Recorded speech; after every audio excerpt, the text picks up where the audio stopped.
یہ عجیب و غریب دونوں کا اپنا مسئلہ ہے. اس کو مثال کے ذریعے یوں سمجھو, ایک آدمی سو رہا ہے, خواب دیکھ رہا ہے, وہ اپنے خوابوں میں مگن ہے. کیوں؟ اس کی روح وہاں گشت کر رہی ہے اور وہ وہاں مست ہے, لیکن دوسری روح جو جسم کے اندر چل رہی, ایک آدمی آیا, اس نے تلوار سے اس کو ختم کر دیا, قتل کر دیا اس کو. اب وہ جو روح وہ خوابوں میں مست تھا, وہ جو روح وہاں ہے, وہ اب اس جسم کے اندر داخل ہو نہیں سکتی. اس جسم کے اندر داخل ہونے کی طاقت اللہ نے اس کو وہیں کیچ کر لیا ہے, خلاص اللہ نے اس کو وہیں ختم کر دیا. اسی طرح سے ایک آدمی ہے جو خواب دیکھ رہا ہے نا, وہ روح ادھر ہے, لیکن بغیر حادثے کے اللہ نے اس کے اسی روح کو نکال دیا.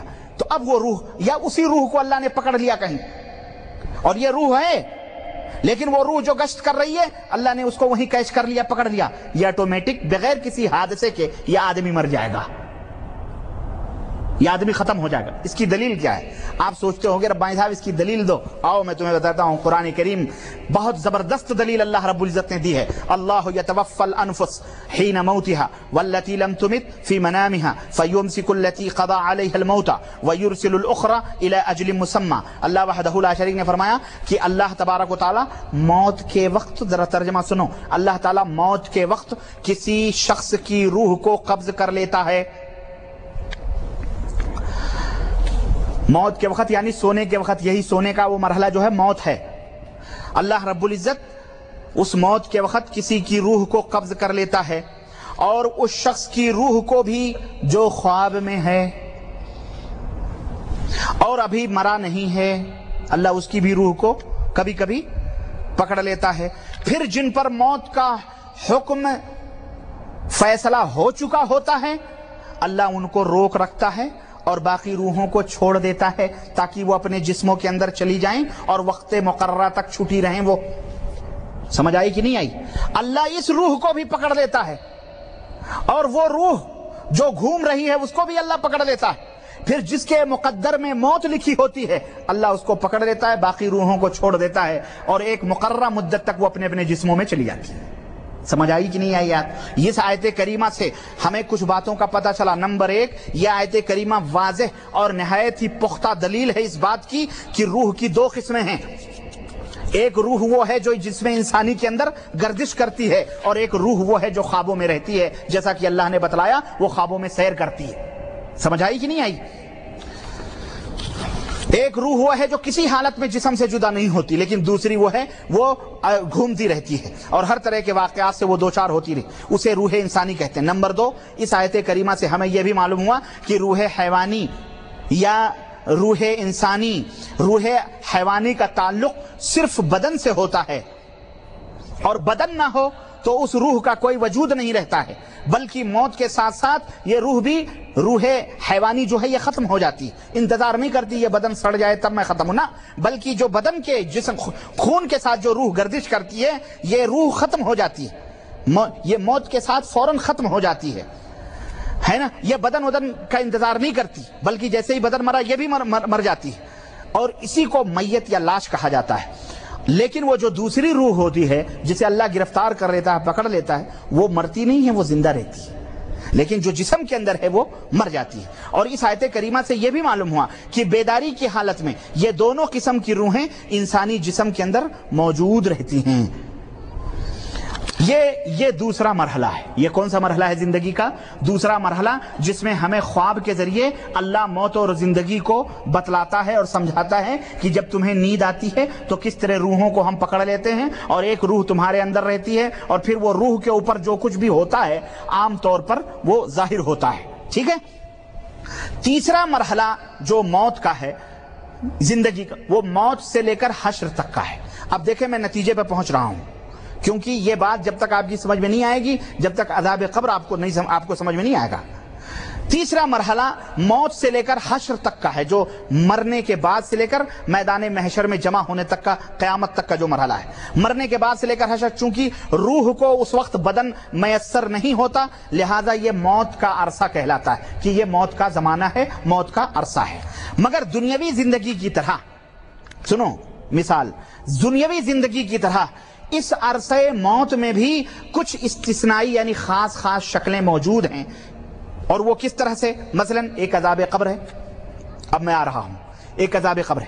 جس طرح آپ نے دیکھا کہ اللہ کے قانون میں استثنائی شکل موجود ہے. اللہ کا قانون یہ ہے کہ جو ایک دفعہ مرا وہ دوبارہ زندہ نہیں ہو سکتا. لیکن ہم نے قرآن میں یہ بھی دیکھا کہ اللہ نے اسے 3 زندگی اور 3 موت عطا فرمائی ہے. جس طرح اللہ کا یہ قانون یہ بھی ہے کہ انسان جب زندہ رہتا ہے تو اس کے جسم میں جو ایک روح حیوانی انسانی ہوتی ہے وہ کبھی کبھی دور چلی جاتی ہے. 2 روحیں اس کے اندر کام کرتی ہیں اور ان دونوں کا ایک جسم سے تعلق ہوتا ہے کہ نہیں ہوتا. اور وہ روح اگر کبھی کوئی مصیبت پڑتی ہے تو کبھی کبھی اس جسم کے اوپر بھی ظاہر ہوتا ہے لیکن اکثر ظاہر نہیں ہوتا ہے. لیکن کبھی کبھی اس کی خوشیاں اس کے غم ہمارے جسم کے اوپر ظاہر ہوتے ہیں. اسی طرح سے بالکل جس طرح اب مر گیا آدمی, اس کی روح اس کے جسم سے نکل گئی, لیکن دنیاوی زندگی کی طرح اس موت کے مدت میں بھی کچھ استثنائی خاص شکلیں موجود ہیں. مثلا عذاب قبر ہیں. اب میں ذرا آپ لوگوں کی توجہ چاہوں گا. اب دیکھیے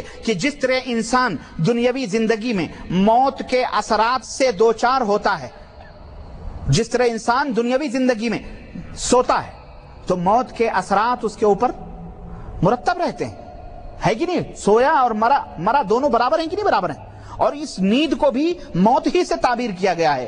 تو جس طرح انسان دنیاوی زندگی میں موت سے دوچار ہوتا ہے, اسی طرح انسان موت کی زندگی میں زندگی سے بھی دوچار ہوتا ہے. نہیں سمجھ آئی آپ کو؟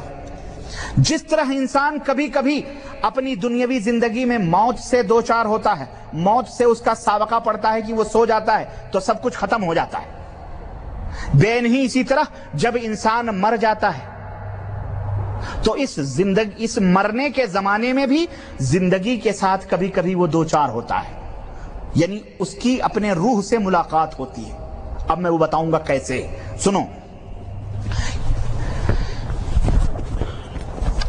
یعنی جو اثرات اس روح کے اوپر مرنے کے بعد مرتب ہوتے ہیں نا, پڑتے ہیں, وہ اثرات سے یہ جسم ضرور متاثر ہوتا ہے. کیسے؟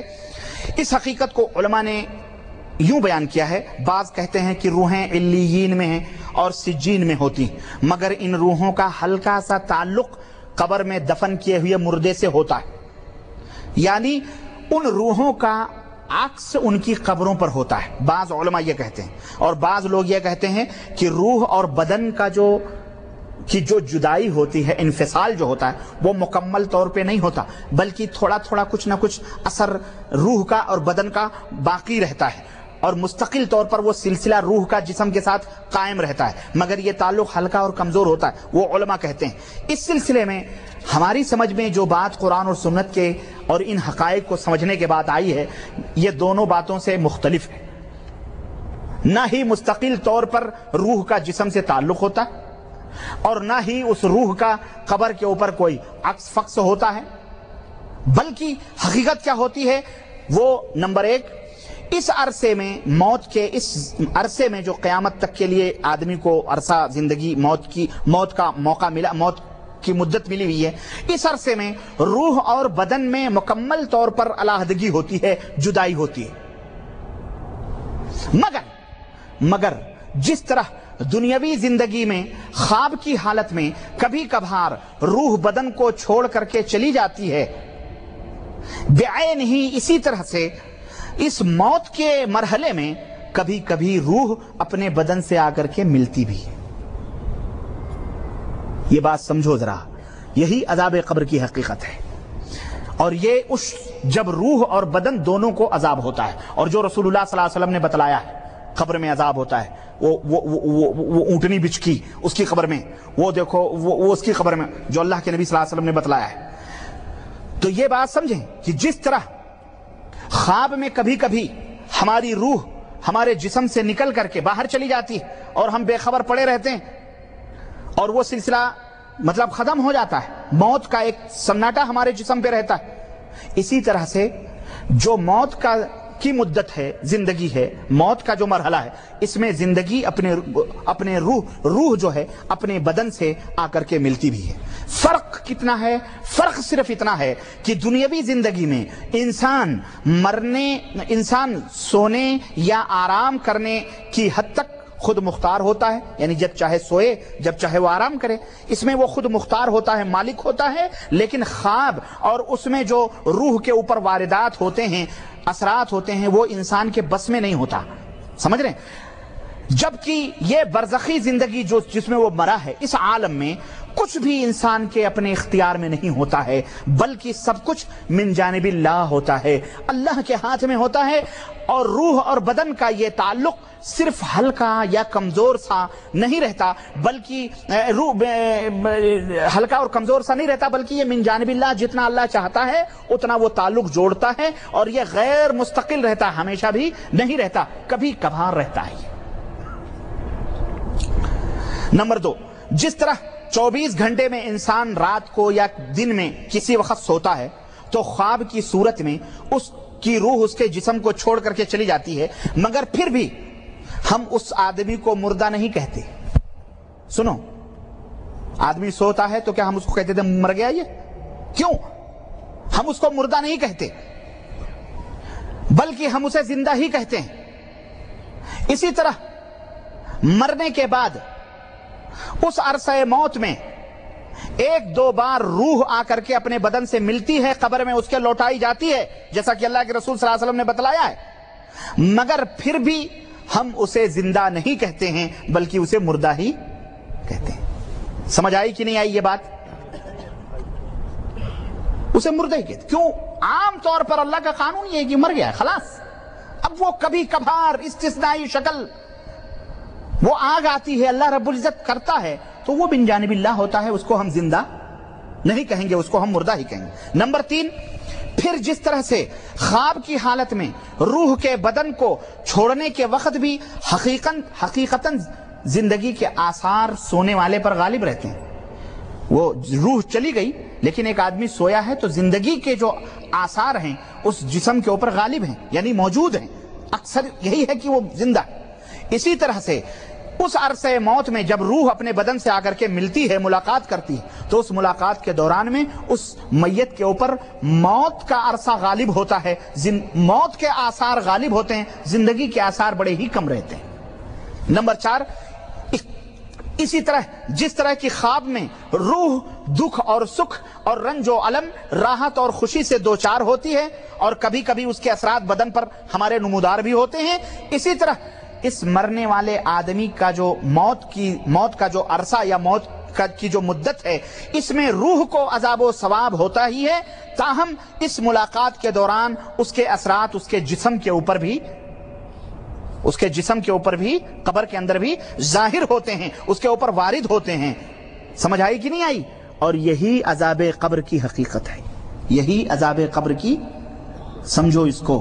اور اگر نہ سمجھے ہو تو دوبارہ یہ کیسٹ لے کر سمجھ لینا بیٹھ کر کے، انشاءاللہ مکمل طور پر یہ بات سمجھ میں آ جائے گی. اللہ وحدہ لا شریک نے اسی لیے ارشاد فرمایا، النار یعرضون علیہا غدوا وعشیا ویوم تقوم الساعة ادخلوا آل فرعون اشد عذاب، کہ صبح و شام ان کے اوپر جہنم کی آگ کو پیش کیا جا رہا ہے، اور جب قیامت کا دن ہوگا اللہ فرمائے گا آل فرعون کو سخت سے سخت عذاب کے اندر ڈال دو. اس آیت کریمہ سے ہمیں چند باتیں معلوم ہوئی. نمبر 1، صبح اور شام کے الفاظ سے یہ بات ہم کو معلوم ہوئی کہ دن بھر میں 1 یا 2 بار عذاب ان کافروں کے اوپر پیش کیا جاتا ہے، ہمیشہ نہیں بلکہ 1 یا 2 بار عذاب پیش کیا جاتا ہے. یعنی روح اور بدن کا جو ملاپ ہوتا ہے وہ مسلسل قبر میں نہیں رہتا ہے، بلکہ کبھی کبھی وہ روح آ کے بدن سے قبر کے اندر ملتی ہے. ورنہ کافر، یہ جو فرعون کافر اور ظالم تھا، یہ آیت کریمہ فرعون کے بارے میں سمجھ رہے، یہ تو اتنا بڑا کافر اور ظالم تھا کہ اس کو تو سخت سے سخت عذاب قبر ہی کے اندر دینا چاہیے، لیکن اللہ فرماتا نہیں، صبح اور شام یہ عذاب ان کے اوپر پیش کیا جاتا ہے. ٹھیک ہے. نمبر 2، ہمیں اس آیت کریمہ سے یہ بھی معلوم ہوا کہ انہیں صرف عذاب پر پیش کیا جاتا ہے، جس کا مطلب یہ ہے کہ جس طرح خواب کے اندر خوشی اور غم کے اثرات ہمیشہ مکمل ہماگیر نہیں ہوتے، اسی طرح قبر میں بھی جو عذاب یا ثواب کے اثرات ہوتے ہیں وہ انسانی بدن پر ہماگیر یعنی ہمیشہ نہیں رہتے. یعنی عذاب و ثواب کا اثر قیامت کی نسبت بہت ہلکا اور کمزور رہتا ہے، مکمل نہیں ملتا ہے، بلکہ ہلکا اور کمزور رہتا ہے۔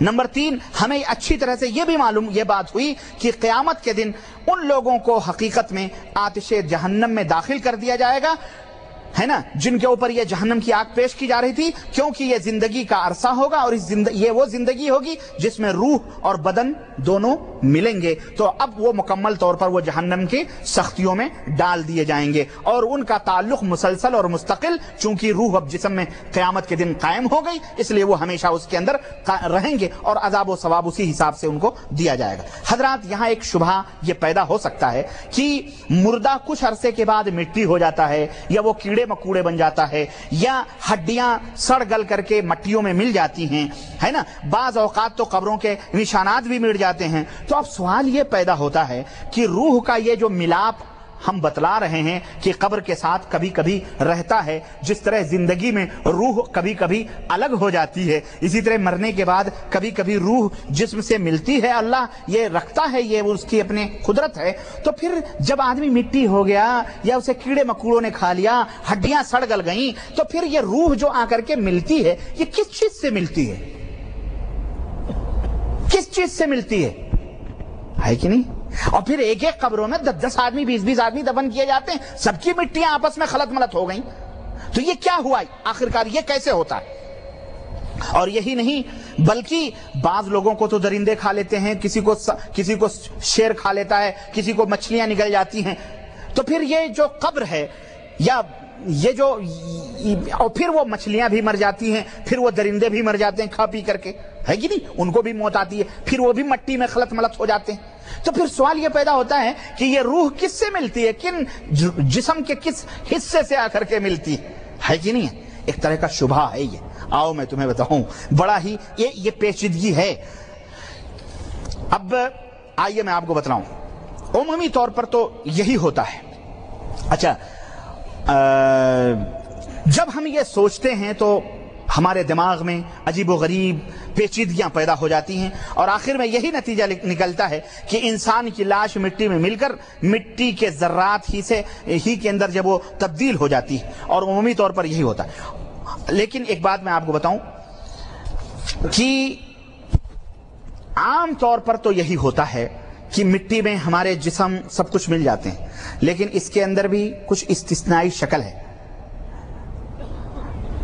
انبیاء علیہ السلام کے جو جسم ہیں، انبیاء علیہ السلام کے جو بدن ہیں، اللہ کے رسول صلی اللہ علیہ وسلم فرماتے ہیں کہ اللہ نے زمین پر یہ حرام قرار دیا ہے کہ وہ انبیاء علیہ السلام کے جسم کو کھائے، اس لیے انبیاء علیہ السلام اس کیٹیگری سے باہر ہے۔ ٹھیک ہے، یہ استثنائی شکل۔ عام طور پر تو یہی ہم نے دیکھا کہ انسان کا جسم مٹی بن جاتا ہے خلاص، لیکن نبی اس سے الگ ہے۔ ایک تو یہ، تو یعنی ان کا جسم یہ مٹی نہیں ہوتا ہے۔ تو اس سے ہمیں یہ بات یہ معلوم ہوئی کہ لاش جو میت ہوتی ہے اس کی 2 شکلیں ہوتی ہیں۔ ایک تو اس کی ابتدائی صورت ہوتی ہے، ابتدائی صورت یعنی وہ میت، وہ لاش تر و تازہ ہوتی ہے، اور قبر بھی تر و تازہ ہوتی ہے، اور قبر کے اندر اس کو دفن کر دیا جاتا ہے۔ پھر قبر کے نشانات بھی بعض لوگوں کے قائم و دائم رہتے ہیں۔ ایسی حالت میں اللہ وحدہ لا شریک نے، آپ لوگ اکتا تو نہیں رہے بھائی؟ ہاں، بس میں نتیجے پر پہنچ رہا ہوں، بالکل آخری مرحلے میں پہنچ رہا ہوں کہ میں نے ابھی بتلایا کہ وہ نبیوں کا جسم اس سے الگ ہوتا ہے، اور انسانوں کا جسم 2 طرح کا ہوتا ہے۔ ایک تو تر و تازہ لاش ہوتی ہے، قبر اس کی ظاہر رہتی ہے۔ تو اللہ تبارک و تعالیٰ نے جو قبریں ظاہر ہیں، یا جو لاش تر و تازہ ہے، یا جو قبریں ہیں، ان کے لیے اللہ رب العزت نے قبر کا لفظ استعمال فرمایا ہے، اور ارشاد فرمایا وما انت بمسمع من فی القبور، کہ اے نبی جو لوگ قبروں میں دفن ہیں انہیں آپ سنا نہیں سکتے۔ ایک صورت تو یہ ہے کہ قبر ظاہر ہے، یا قبر کے اندر دفن ہونے والے مردے ابھی تر و تازہ ہیں، تو ایسی صورت میں اللہ نے اس کو قبر سے تعبیر فرمایا کہ یہ قبر ہے۔ ٹھیک ہے، لیکن اللہ تبارک تعالیٰ نے دوسری صورت، اللہ رب العزت نے اجداث، جدس کا لفظ استعمال فرمایا ہے قبر کے لیے۔ جدس